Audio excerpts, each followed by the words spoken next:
Welcome to Xi Jinping Briefing. The content of the briefing includes: David Cameron calls for frozen Russian assets to fund Ukraine war. Ukraine's First Lady begs US not to let us die amid funding row. Big money, fancy homes, old jokes inside Joe Biden's fundraisers. David Cameron calls for frozen Russian assets to fund Ukraine war. The Independent.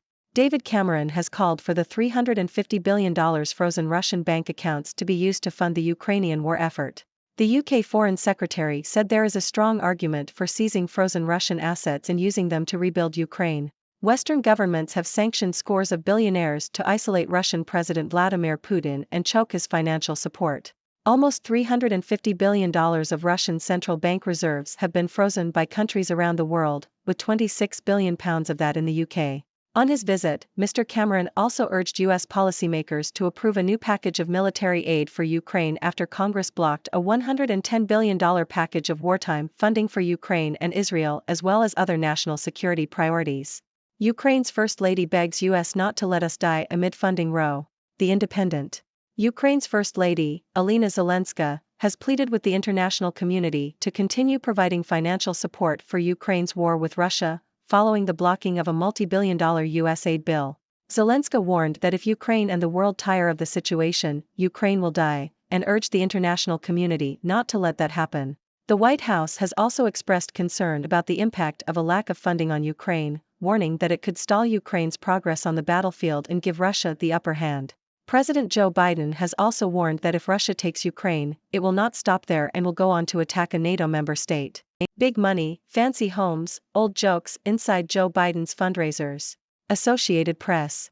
U.S. President Joe Biden is ramping up his fundraising efforts as he prepares for a costly re-election campaign. Biden is collecting cash across the Los Angeles area this weekend, with each fundraiser following a similar script. The president is personally introduced by the lucky host, while a press corps is only allowed to hear his formal remarks, with no cameras allowed.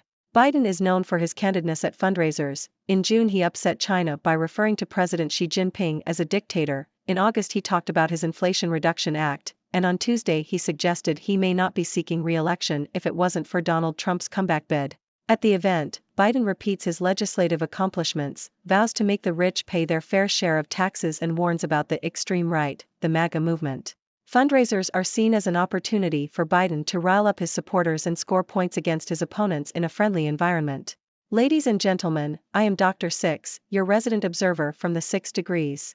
Today, we have some interesting news to discuss. First, we have David Cameron, the former UK Prime Minister, calling for frozen Russian assets to be used to fund the Ukrainian war effort.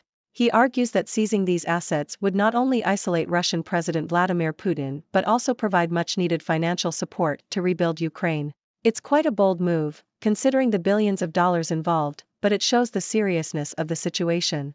Next, Ukraine's First Lady, Olena Zelenska, has made an emotional plea for continued financial support from the international community. She warned that without funding, Ukraine would die, emphasizing the critical importance of ongoing assistance. This plea comes after the blocking of a multi-billion-dollar U.S. aid bill, which has raised concerns about Ukraine's ability to defend itself against Russia. And speaking of the U.S., President Joe Biden has been busy with fundraising events for his re-election campaign.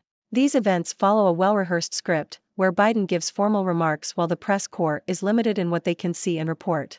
Biden is known for his candidness at these fundraisers, sometimes making headlines with his off-the-cuff remarks.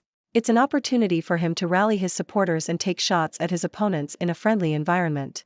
Now, let's dive into the analysis. The call to use frozen Russian assets to fund the Ukrainian war effort is a bold move indeed.